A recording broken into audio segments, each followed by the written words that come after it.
All right. Well, thanks for sticking with us here, going through this journey. We tried to do these in segments that were reasonable. Some of them got a little bit longer than I'd hoped, but what are you going to do? Get one shot at capturing these stories. And appreciate TJ persevering here. We've been shooting all day, asking God for some special energy to keep going, but I'm excited about it. Thank you for listening. Well, we're on our movement now down to Texas. We went through Missouri life, Florida life, got up to New Jersey life, the chapel, and then the calling, the defining moment with Earl Comfort and the calling to go into missions full-time with Global Missions Fellowship. I think I said last time, it's been exceedingly abundantly beyond all we could have asked or imagined in terms of Ephesians 3:20. So what happened is we sold that Berry Place house people helped us buy together, and that enabled us to have a nest egg to move down to Dallas to put a down payment on a home, which was this epic place at 1007 Serenade Lane. So TJ, you should remember this because you guys came down to visit us here a number of times over the years. And it says on here 1993 to 2019. So that's right, 26 years in this house. Wow, amazing. A lot of life happened in this house because when we moved in here, the kids were, golly, Tina was in junior high and Nicole was, I guess, like sixth grade. Stephanie's like, yeah, so, all the way down into grade school. We closed on the house on April 1st, 1993. And like I said, lived there 26 years.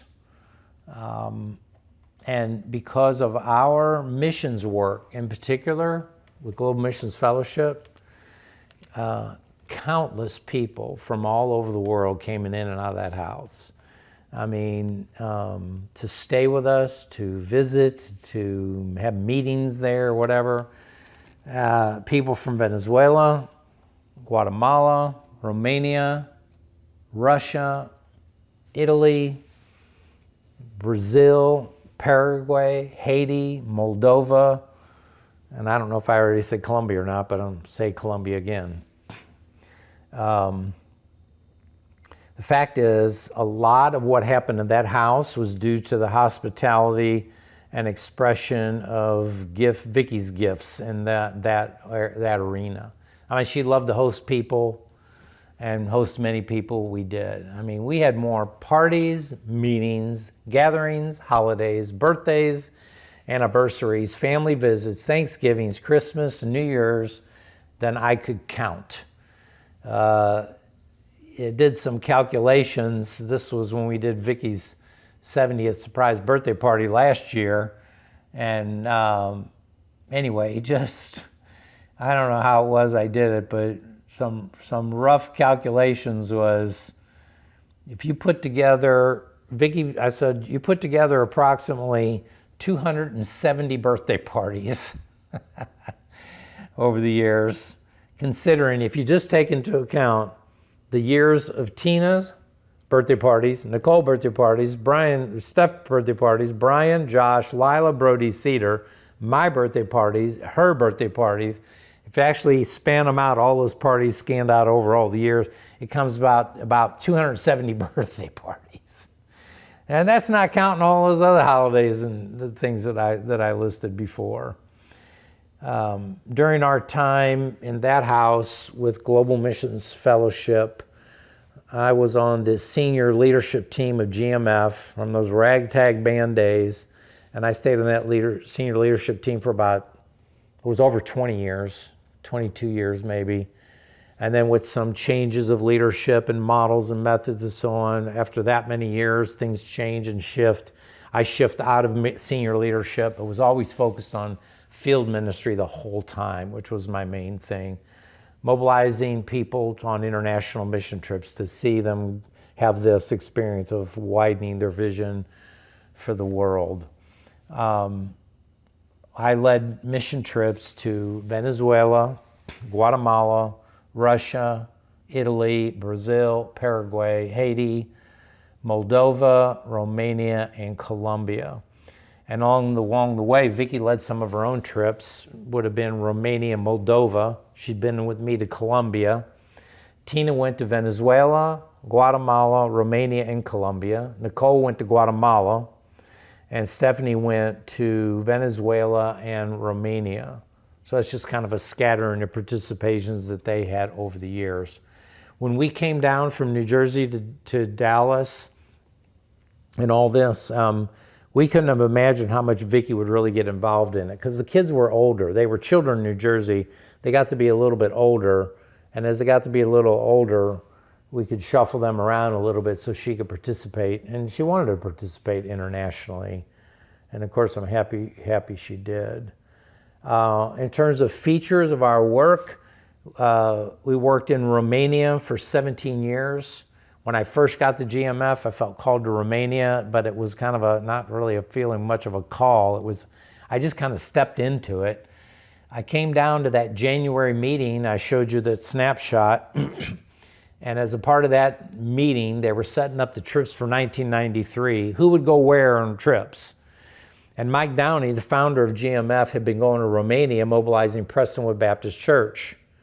But in 1993, he was going to go some other places, and he didn't want to go back to Romania. So it was kind of like, they're like, who wants to take some teams to Romania? Because we got some momentum there.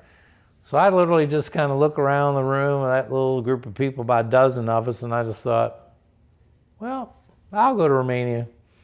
And my thinking was, if there's some momentum there and some path, and Prestonwood's been mobilized, there's some people who want to go, I've just made some reasonable, quick sense to me, that'd be a good train to jump on to get started, like not from raw scratch. So it wasn't like I had a burden for Romania or something. It just sort of made quick sense to me. What's Prestonwood? Prestonwood Baptist Church is a big church, mega church here in Dallas.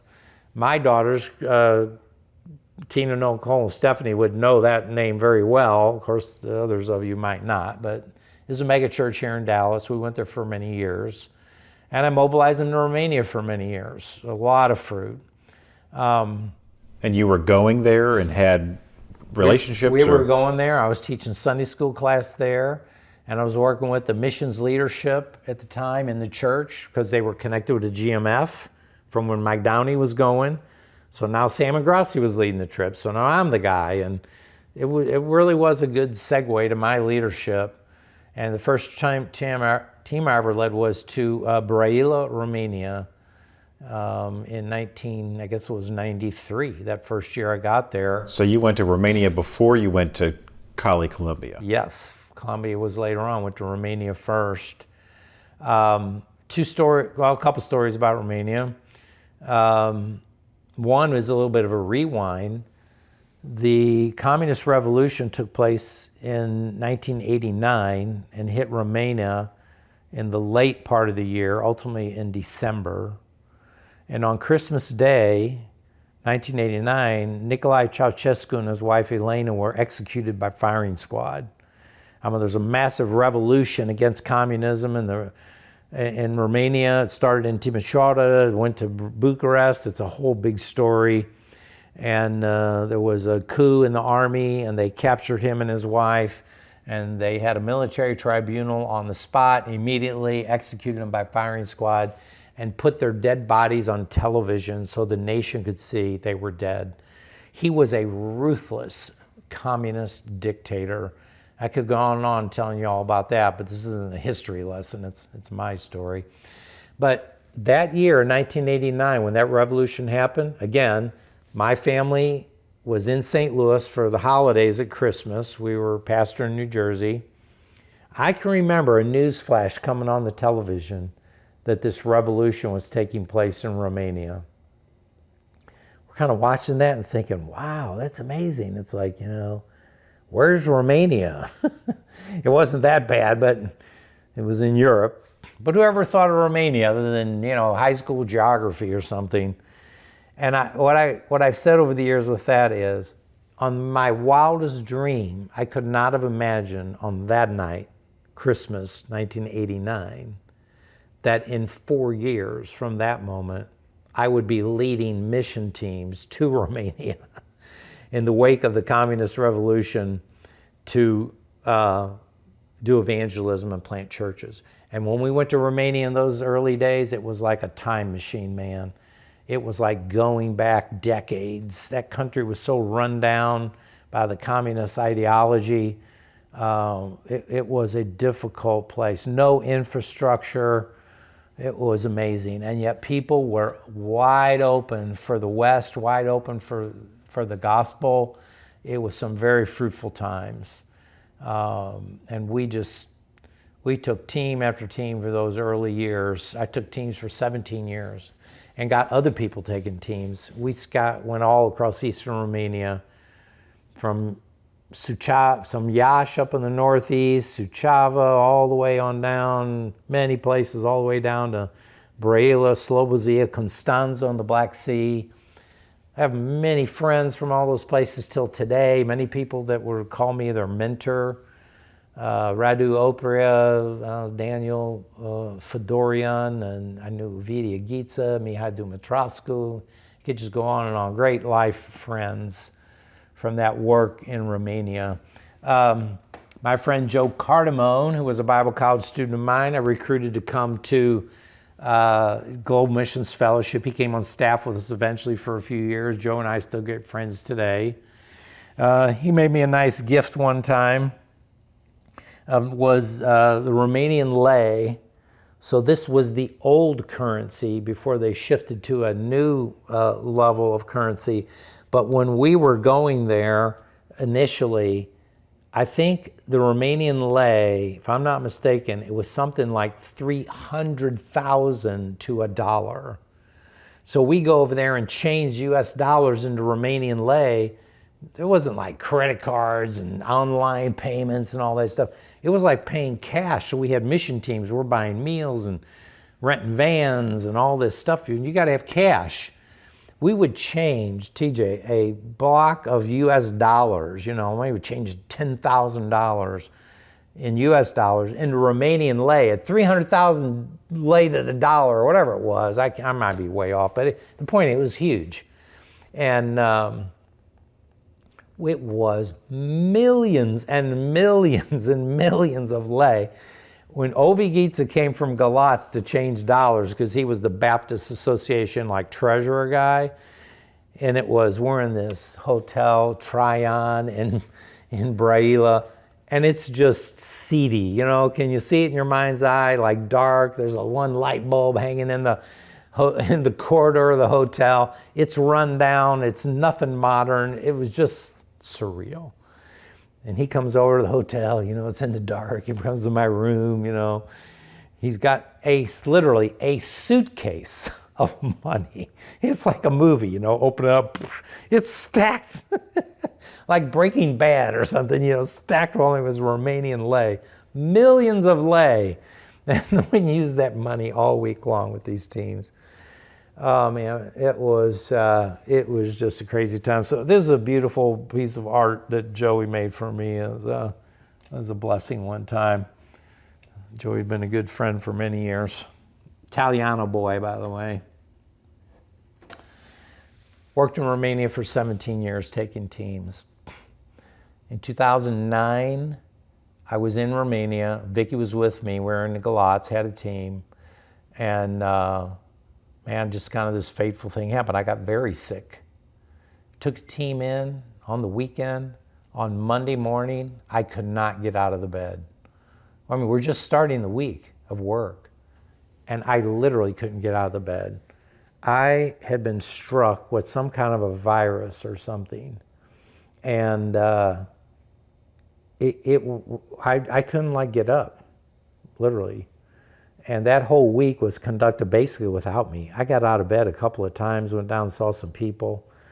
There were people from Jacksonville Chapel on that team. People were coming to the room praying for me. And that turned out to be the beginning of a 2-year illness. I was sick 2009 and 10 never got completely diagnosed. Some thought I had a Guillain-Barré, a form of Guillain-Barré, And essentially it was a post-viral neuropathy. Some kind of virus attacked all my nerves. And I'm telling you, had burning, tingling, tremors, weakness. There were times I could just lay on the couch, just in pain. And there were several times I thought, I'm dying. I'm literally dying. I'm going to fade out right here, you know. And that was a very difficult time. I saw many doctors, internal medicine doctors, neurologists, and I tell you, nobody ever nailed it down. And thank God, after just shy of 2 years, all of a sudden, it just was fading away, and I was feeling better and stronger, and then it was gone. Man, I don't want to ever do that again, you know. But it gives me some sympathy and compassion, as I said earlier. Right now, in 2024, Vicky has a myelofibrosis, which is a bone marrow problem, so she has extreme fatigue and weakness. So this gives me some feeling or compassion for her. I was sick for 2 years. She's been sick for just over 2 years. Mine went away, and we don't know that hers will because she has a chronic progressive blood disease. Anyway, that was the end of my time in Romania. I handed off to Adrian and Priscilla Nicora, Romanian staff members who were at E3 and immigrated to the States. My girls would remember Priscilla passed away this last November. It was a big loss for all of us and our family and our ministry, great friend. And Adrian's carrying on the work in Romania, and he's 80 years old. So anyway, Romania, a big place in our life and ministry. Around the same time when I first got to GMF, I started working in Colombia. Another thought I had was, well, why should I only work in Europe? That's a long way to go mobilize people. It's expensive. I need to work also in this hemisphere. Where could I go in this hemisphere, South America, presumably, and take teams where people could stay in the same hemisphere? It'd be cheaper travel, shorter travel, and I could have different offerings to people when I was trying to mobilize them. We're in the war room, which has a big GMF office with a big map on the wall of the whole world. I'm in there and I'm thinking, where should I go? A Cuban immigrant to the U.S. was a guy named Ramon Aleman. He'd actually helped start GMF with Mike Downey. And I'm talking to Ramon and thinking, man, where could we go? You know, he was Latino, Cuban, very familiar. And I was telling him this, and I can remember him saying, you know, Sam, I've got some contacts in Colombia. I know some pastors there. And I wonder if we went there and we shared with them about what we want to do and bring some people and do evangelism and help start churches, then maybe they wouldn't want to participate. And I'm like, that sounds good to me. I mean, you're the guy. So if you'll come with me, Ramona and I go to Colombia. We go to Cali, Colombia. I've told this story a million times. The people in Cali love it. The first time I ever set foot on Colombian soil was the city of Cali, Colombia. And I've traveled there almost every year ever since, a real hub of our work. And Ramon Aleman took me there and introduced me to Rosenberg Montoya, a pastor, and he was one of the first ones, and Harold Segura and others. And we went to the Baptist Seminary in Cali. We shared our vision. I don't know if you remember the previous story, but when I first met Curtis Hale, we went to Maracaibo, Venezuela, just as a test trip. That was the year before. So catch this. I'm at the Baptist Seminary in Colombia now. That was Venezuela. We worked outside of Maracaibo. I'm teaching and talking about GMF and all this stuff in a chapel in Cali, the Baptist Seminary. A girl comes up to me afterwards and says, oh, if you worked in Maracaibo, maybe you know my grandmother. And I'm thinking, yeah, right, Maracaibo is this massive city. I would know your grandmother, right? I'm thinking, are you crazy? Like, well, my grandmother's name is Clara, and her name was Clara too. You know who this was, TJ? Oh, is that Clara? Clara, yes. It became Tebow. It was her. So that story is, Turned out, oh, you worked in this community outside Maracaibo in this church of Ingrassia, and one thing and another. Guess what? It turned out to be her grandmother, Clara, was the house that we met in when I worked in Maracaibo. So it was like rebuke, you know, it was like the Lord. The connection was unbelievable. And so then Clara, you know, had come back to Colombia and was working with us as a translator for years.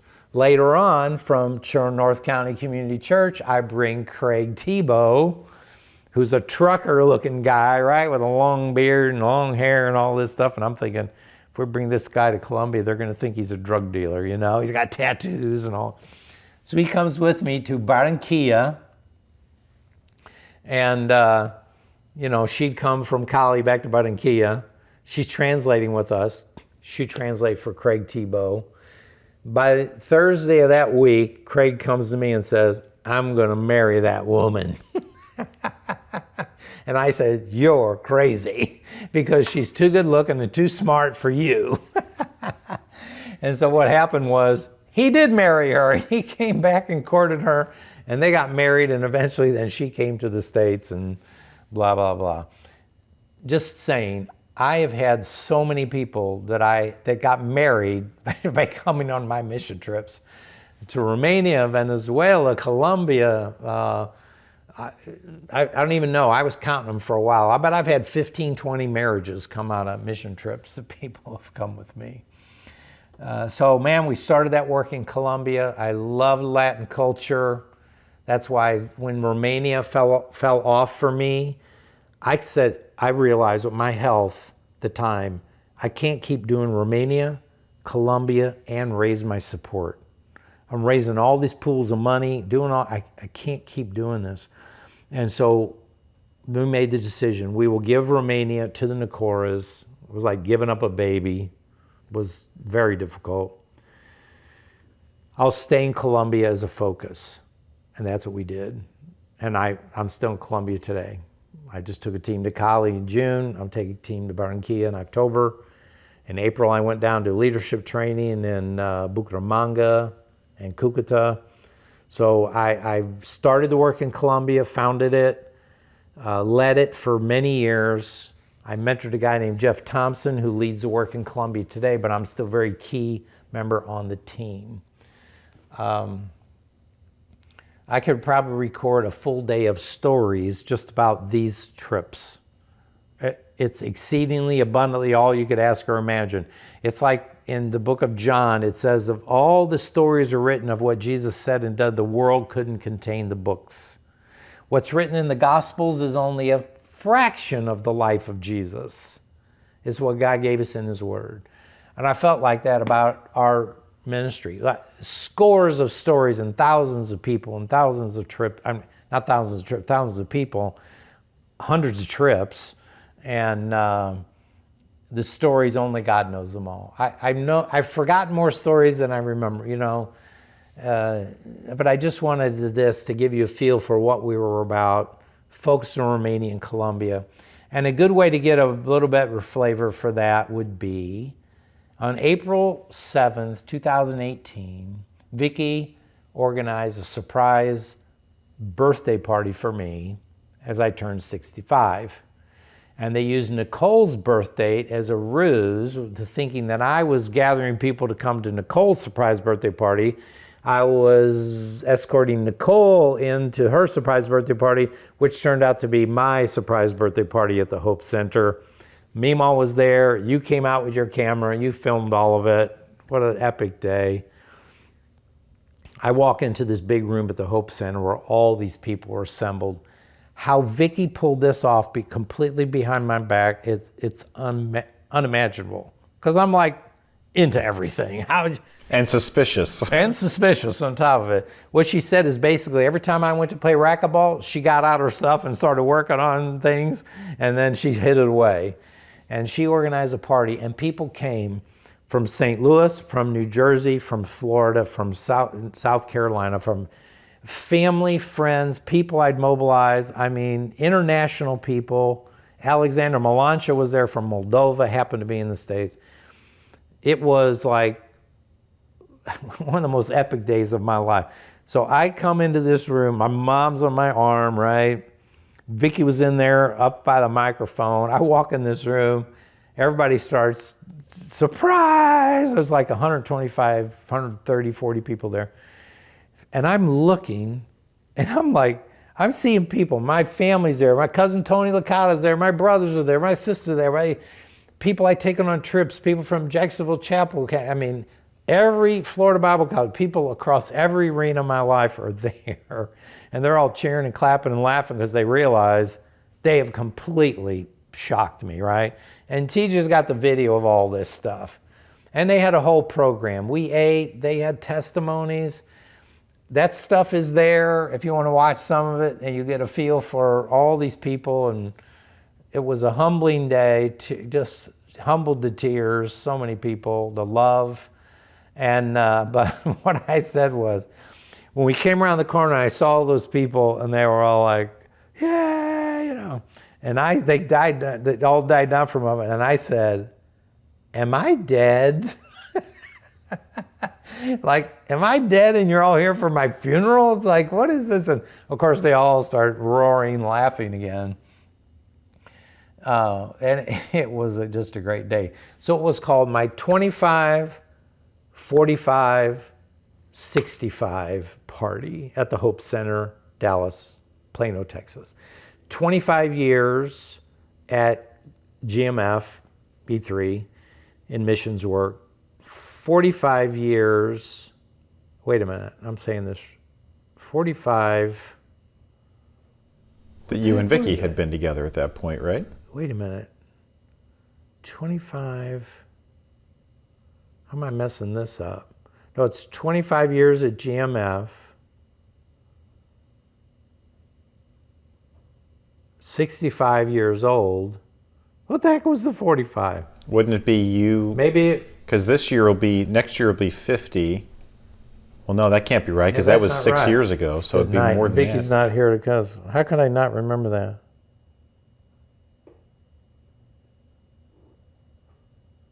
Well, we can get the. Well, this is embarrassing. Anyway, it was the 25, 45, 65 party. And the 45 meant something, and we can't remember what it was. And even TJ can't remember it, and he's got a memory like an elephant. All right. What else do I want to say about this era? We had come to Texas. We were living in this great Serenade Lane house, and we're raising our family here through, junior high, high school, into college. 26 years are done in this house. That's a lot of stuff. And I do want to say, and for whoever's listening, raising our daughters through this era. And so while there's all this ministry and all this great stuff, there was a lot of challenging stuff that happened in this house. A lot of challenging stuff. If you do this much time in one location, it's not only about all the good times, it's about the difficult times as well. Maybe you could text Vicky and ask her. Well, 2018 minus 45 is 1973. So I think it had been the time that you two had been together. You know what it was? No, it wasn't. It's the time in full-time ministry. That's what it was. Yes. It was 25 years at GMF. 45 years was since our call to full-time ministry, all the way back to which would Florida have been Bible 73. Christian School. And then 65 years old. That's what it was. Thank you. So anyway, it's the good times and the bad times. Vicky said it was the best of times, the worst of times.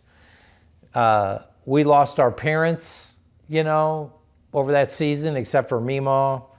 Grandma Jackie died, Harold died. My father passed away. We lived in that house. Raising our girls, as I said, through teenage into college years was an adventure beyond proportion. All of them stories. Oh boy, there were so many cars wrecked. At one time, I had 5 cars in my name with car insurance. Everybody had a car, 3 daughters, Vicky and me. Teaching them all to drive, stick shift cars, credit cards out of control, debts run up, boyfriends, curfews broken. broken and broken and broken and broken again, especially Stephanie. I was going to say some more than others. More than others, yeah. Parties, proms, prom dresses, friends, antics, confusion, college admissions, college school choices, FAFSA forms. That's a form you used to fill out to get financial aid. College tuitions, pagers came into there. You know, that's what they were. Then later on cell phones, but my girls started on pagers, you know. We all had pagers. And then cell phone bills. Explain to the future generations what a pager is. Pager, oh my God.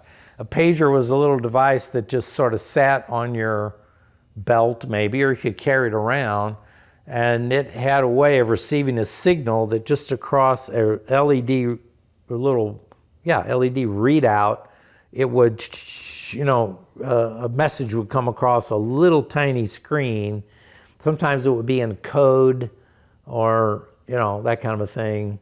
Is that a good explanation? Yeah, you'd see the phone number that it came from, and then I guess you could type a message, or it might just say 911, call me back. Yeah, right. And speaking of 911, I get a message one day, 911, 911, 911, and it's from Stephanie's phone number. I don't even know how in the world I did it, but I get a hold of her, and she had wrecked a car, was in the middle of a crash, and I had to rush over there, and she wrecked Vicky's car, and that wasn't that long before she had wrecked the Blazer by going down to turn on the volume and drove the car right into the telephone pole right outside of our house. Terrifying. Anyway, all of our daughters had colorful stories growing up through childhood, adolescence, college years, young adulthood. And it's not my place to tell their stories. You can ask them their stories. But grace and mercy of God all the time. We tried to stay in their corner. I think we did. And I would not redo all those years again. I feel like you put a pistol to my head. During this season, besides the missions work, another word from the Lord was a time when the Lord said to me, pray my word with Vicky. We were going through a lot of stuff with the girls and ministry and stuff like that. And long story short, we began to pray through Scripture together. And I began to talk to many people about that as a model in marriage. How could you pray? How could you move closer together in marriage? You could use the Bible as a guide for prayers. I ended up writing this book called Just Say the Word, a simple way to increase your passion for God and your wife. And this was a book written for me as a man, two husbands. So I always said I wrote a book men could read, every time I say this when I speak, they'd say, are there any pictures in it, And it was an easy read with a model for praying through Philippians and just an on-target book, which is still an issue today. There's a great gap in Christian marriages. Husband and wives don't pray together, even Christian leaders and pastors. And I was a Christian leader, and I wasn't doing a good job at it. Most of the men I talked to were not. And Just Say the Word became a challenge for men to pray the Word with their wives, pray through the Scriptures. And there's some great endorsements here. And so what happened was, after a number of years of promoting and speaking about this little book, I wanted to go further because I knew it was a relevant message. And the guy who helped me put this book together, we self-published, said, Sam, you need to write another book only with Vicky and bring her voice into it. And so together we wrote this book called Praying Together, Simple Path to Spiritual Intimacy for Couples. And so it was the same model, pray Scripture together, but a bigger contribution, more work and content. Vicky's voice in the book, and wrote a couple of chapters of her own, as long as I wrote a couple of chapters of my own, and then we wrote chapters together. And so this book was cool to write. And then this book was translated in, of course in English, was translated into Russian, Romanian, French, and and Spanish. And we use a lot of these in Colombia, probably several thousands of these in Colombia over the years, teaching, challenging Christian men to pray with their wives. And then this book was also translated into Spanish. Oremos Juntos was called. So we got a little bit of, put our toe in the water on, writing a little bit. I might still like to write something else, but I don't know. I got to find the rhythm of the time, or we'll see what God has. Another thing in this segment, along with developing GMF and missions, was we created a website called I Am Second. And I won't say too much about that other than it became a sister ministry to GMF and then E3 Partners. I Am Second is a website where you can go and see powerful Christian testimonies filmed in very unique, engaging fashion. An award-winning website. Norm Miller of Interstate Battery is a guy who helped champion this and fund it. And it just happens to be that our middle daughter, Nicole, works at Interstate Battery now, has had a whole career there. A lot of favor for her there at Interstate Battery. But Norm, over the years, had funded a lot of Global Missions Fellowship and E3 and I Am Second. It's a great website for just seeing Christian testimonies about how people came to faith. Basically, it's people tell the story of how their life got wrecked up and how God rescued them and how their lives have been changed.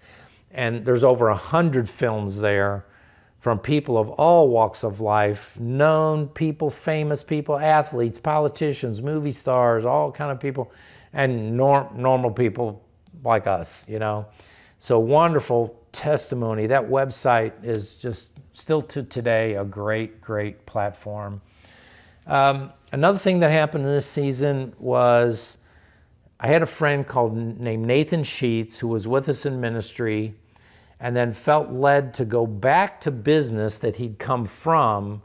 And he had a little honey company called North Dallas Honey, which he developed to be called Nature Nates, which became a national premium honey brand. Got a bottle of it right over there. I could go show you. But a platform to influence business people and just people for the kingdom. A business platform, but focused on God's principles and values. And in October 2016, after I'd come out of senior leadership of Global Missions Fellowship, I had horsepower and time and platform. I'm doing my ministry, but I had more capacity. And God told me, I want you to go help Nathan. And so I went to Nathan and I said, Nathan, God's sending me to help you with the kingdom platform of Nature Nates. And I went there and he invited me, said, yes, come. I came on their staff part-time. I started working with their senior team, managers, supervisors, people were shepherding, doing Bible studies, but I started doing leadership training based on kingdom values, but leadership development on that kind of a platform. And that now becomes another divine appointment. My time with Nature Nates turns the trajectory of my life. And in the next couple of videos, I'm going to tell you a little bit more about what that became through to this very day. A big part of what my life and ministry is about at this stage. It's called Ascending Health, lifting leaders and teams to greater heights. So I want to talk a little bit about the foundations of that and give you a couple of thoughts. So Nature Nates became a foundation for a new platform. Hey, during this season, our grandchildren were born, which opens another whole season of life. So I gave video in a special video segment to each one of you guys, our grandkids. So a lot of that story in there, but just to reiterate, Lila was born on February 2nd, 2013. Brody was born April 30th, 2000. Did I say? Yeah, Lila was 13. Brody 2016, first grandson. And then Cedar was born June 11th, 2018. And I talked to each one of them in the video segments. But they were all born in the season of being in this Serenade Lane house. So man, we grew our own children up here, a lot of work, missions, people. I mean, when it came time to move out of this house, Vicki was the first one that thought, you know, maybe it's time to move over near Wiley because Stephanie's family was already over here and we were doing a lot of child care. Richardson was changing our town. And then there was really no reason to have to stay there anymore. But I'll tell you what happened. I didn't want to move, man. I was like, move? What are you drinking or smoking? It's like, why would we move? We've lived here forever. I have everything. See, it was my everything's I got under control here. I know where everything is. This is my zone of security and comfort. Why would I rattle? What are you rattling my cage for? It's like, and I was striding, like, no way, we're not moving. It's like, over time, a little bit, and what God gave me was the Enneagram. The Enneagram, a personality inventory that's holistic and robust. Many of these kinds of tools that are helpful. Nothing like Enneagram in my judgment. And God showed me through some studies and books, the Enneagram. I said, what the heck is this? I take that test, and basically the Holy Spirit used it to show me, my movie that I couldn't see or know, and I realized I'm stuck. I remember one morning finally saying, all right, I got to get this figured out. So I compared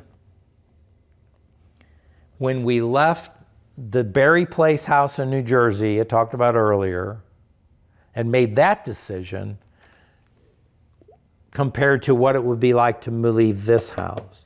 What did it take to leave the Berry Place house in New Jersey? What did it take to leave this house 26 years later? We were in a whole different place of life. And that's what helped me see. Moving from New Jersey to Dallas was a huge step. So much was at risk. So much was unknown. By this stage of life, our kids are more or less launched. College, they're, married. It's like the ministry was advanced. I mean, and I literally realized looking at that paper, there's no comparison in this move. That I'm stuck here. It's basically fear or anxiety that I'm stuck. So one evening, Vicki and I go on a special date to Houston's. That was kind of a special restaurant here.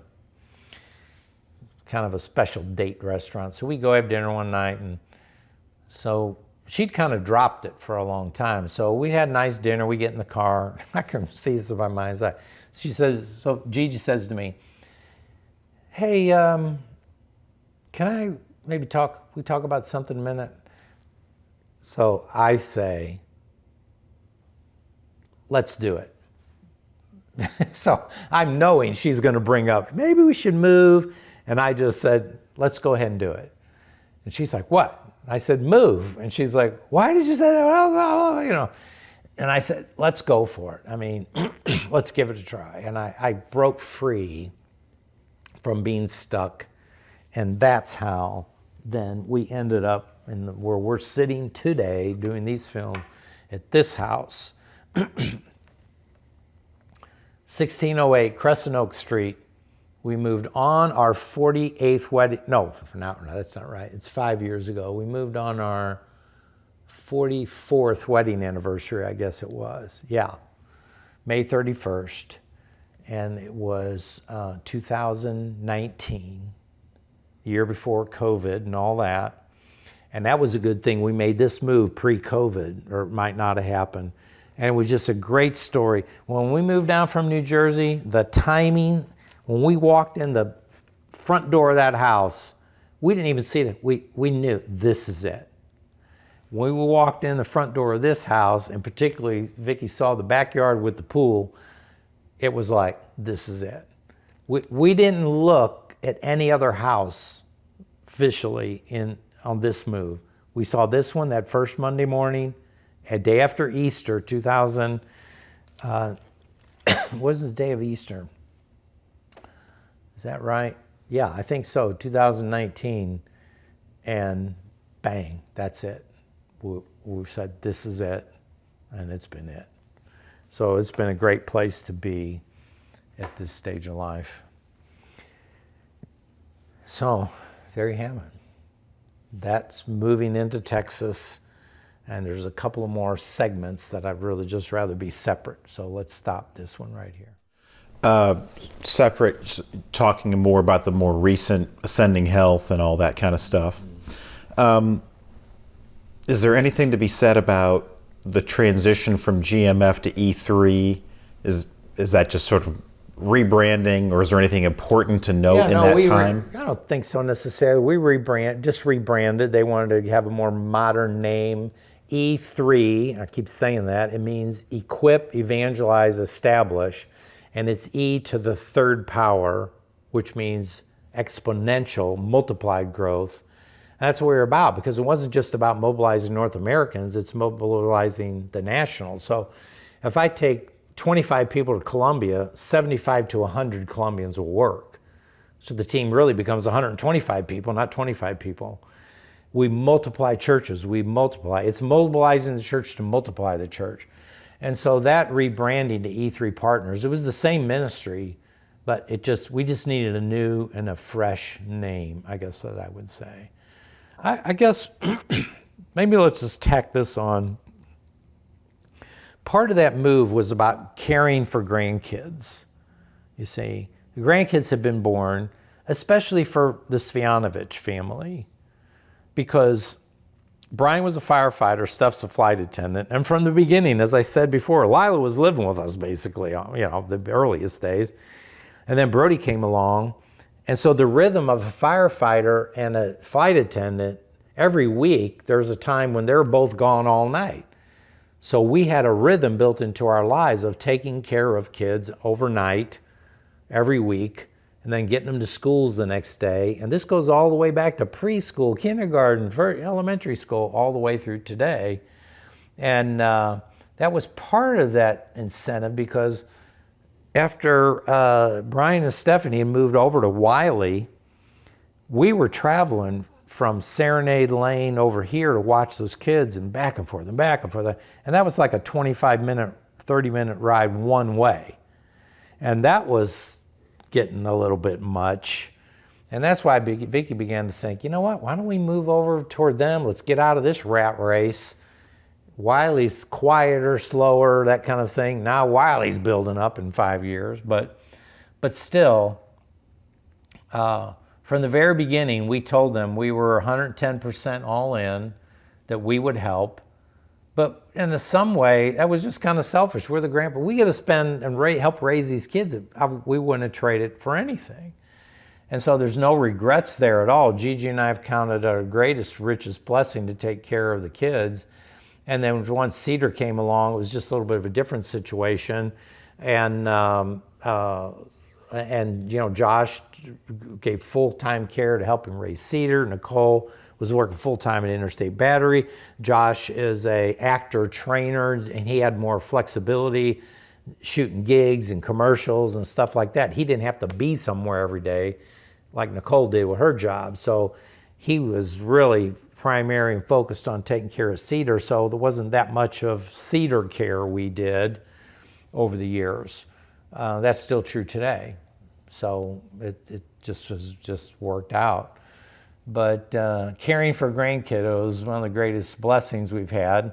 And because they live nearby, now we're in the same neighborhood. So just to say, we live in Bozeman Farms. Vicki and I moved into this community first, okay? And Brian and Steph, it's been a long day of recording. You see I got the same shirt on, right? They lived in Wiley, but in a different part of town. Once we were in this neighborhood, they moved in the neighborhood. And then Nicole and Josh were in Garland, and they wanted to get out of there, and then they moved in the neighborhood. So just for the record, all you people, Gigi and I lived here first. They moved near us. We were happy for it. To tell you the truth, at the time, I'm thinking if anything happened to me, Vicki would be here in a home, paid for home, near the kids. And that's still a blessing, whichever way that door swings.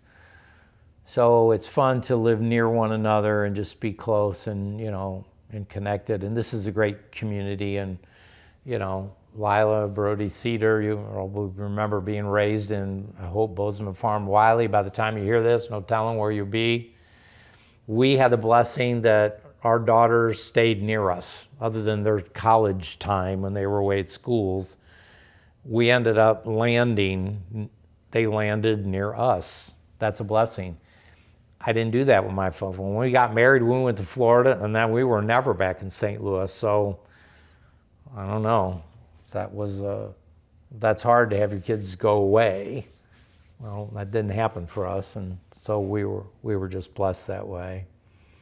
When we move into this house, however, I will say, it's been a run of difficulty. I mean, when we moved in, Vicki had tripped in the Home Depot parking lot right before we moved here and hit her head, ended up in the hospital with the ambulance, and she had a concussion that lasted about 9 months. After that, she got extremely sick. I remember in November, December of 2019, she was the sickest I'd ever seen her. I remember that. We think in retrospect she had COVID. That Christmas and New Year's, Lila got coronavirus. That kid was very sick, high fever. They rushed her to Children's Hospital. I can remember that. I think it was New Year's Day, 2020, January 1st. They finally come home and they said, she has coronavirus. Lila has coronavirus. And we all said, what is coronavirus? Nobody had heard of coronavirus. And that's what they said. Well, 2 months later in March, the whole world blew up over coronavirus. And then Lila was later on saying, I was the first person that had coronavirus. And I would say, don't tell anybody. Don't tell anybody That's that. her fault. Don't claim that, you know. And she was very sick. So COVID hit in March 2020. I had a team ready to go to Cali, Colombia, 40 people. That week, we canceled 3 days before the departure flight and said, the world's falling apart, we can't go. Had we got on that plane on March 16th, 2020, with 40 people to Cali, if we'd gotten there, we would have been stuck there for at least 4 months. Can you imagine? I'd been like Moses in the wilderness with the children of Israel. Because all the airports shut down, the world shut down, we would have been stuck in Colombia for 4 months at least. That's terrifying. Thank God that didn't happen. July 6th, 2020, Meemaw has a stroke. That's as a result of a heart valve replacement surgery she needed to have. She'd had the kidney transplant. She was having heart problems. A lot was going on. She says, we'll go for it. They test her. We can do it, you know, without doing open heart. We're going to do it through cath. Supposedly that surgery was successful, but she was not waking up from recovery. Tony was there. I remember him calling me late that afternoon. She's still not awake. The surgery was in the morning. And I said to him on the phone, Tony, go tell, I don't know what's going on, but you go tell somebody around us and said, she might be having a stroke. I was dead right. It's exactly what had happened. I'm not saying anybody did anything wrong, but the fact that she wasn't waking up, I think there was some negligence there somewhere with the hospital people or something. There was no reason she wasn't waking up from surgery. Well, she'd had a stroke. And then Meemaw declined over the next handful of months and passed away on September 4th, 2020. Then we had her funeral, we buried her in DuQuoin. That was another whole story. July 6th, that happened. That was the stroke. July 7th, the very next day, Stephanie was scheduled to have a surgery, a female procedure, laparoscopically. Guess what? They nick her bladder. That's now opening bladder and a sterile space. Now they got to cut her open from here to here. Stephanie's in the hospital, big deal, very sick, on leave of absence, finally gets home. She has to recover from major surgery now, not laparoscopic. That was the next day after Meemaw's stroke. So I had my mother's stroke, my daughter in a terrible situation. The kids, Brian's working, all of this stuff was going on. And then managing Meemaw's decline. I'm the oldest of the 6 kids. We're deciding what to do, nursing home, in-home care, that whole saga. That was all 2020. That was all we were living in this house. And COVID, the shutdown. I painted this literally whole house, every inch inside, except the cabinets. Somebody did it during COVID. Vicki tricked me. When we moved in, she said she liked the color of the house. Once we got here, she tricked me and I had to paint the whole house. So COVID gave me an opportunity. The next year, April 16th, I come up to turkey hunt with you guys in St. Louis, 2021. Vicki takes Brody to Chuck E. Cheese, and all of a sudden her whole right side is tingling and numbing, and she's realizing I'm having a stroke. And they called 911 and took her to the, Tina rushed over there to get Brody, and they took Vicki by ambulance to the hospital. I was just arrived St. Louis, had to turn around and come back immediately. She'd had what they thought was a TIA. Over the years, we're convinced, and neurologists have confirmed that she actually was a stroke. She suffers still on her right side and arm today from that thing. This is 2024, over 3 years. February 22nd, 2022, now we get myelofibrosis, a blood disorder disease diagnosis. She's in the hospital. You got the diagnosis February 22nd, 2022? That's what I wrote in my notes, and that would be the same day. It's just interesting. It's 20 years to the day. It's 20 years to the day from Nana's death. She was in the hospital multiple times. This year, multiple times. Blood clots. Emergency gallbladder surgery 2 months ago in June. Again, I'm in Cali, Colombia with a 50-person team. As soon as I left, Vicki had to go to the hospital. After 2 days, I had to turn around, come back, leave the team under the care of other leaders. Vicki's recovered from the gallbladder surgery now, thankfully, but still struggling along with the myelofibrosis and all this fatigue. So yeah, that's just a quick recap. Just to say, this has been a great house and a great place, near the kids and all that. But honestly, since we've lived in this house, all that trouble has happened. You know, my mom's issues, Stephanie's issue, Lila was sick, Stephanie was sick. I mean, yeah, Vicki was sick, the stroke, a lot's happened since we've been in this house. And we're yet to see, I guess, what's coming down the line. God knows. Crescent Oak, Bozeman Farm. It was a big move, but only a short distance from Richardson, but it was a big move. I finally got unstuck, and I'm really glad that we did move over here. It's been a really a great house, but there's been a lot of life lived here already too. Yeah.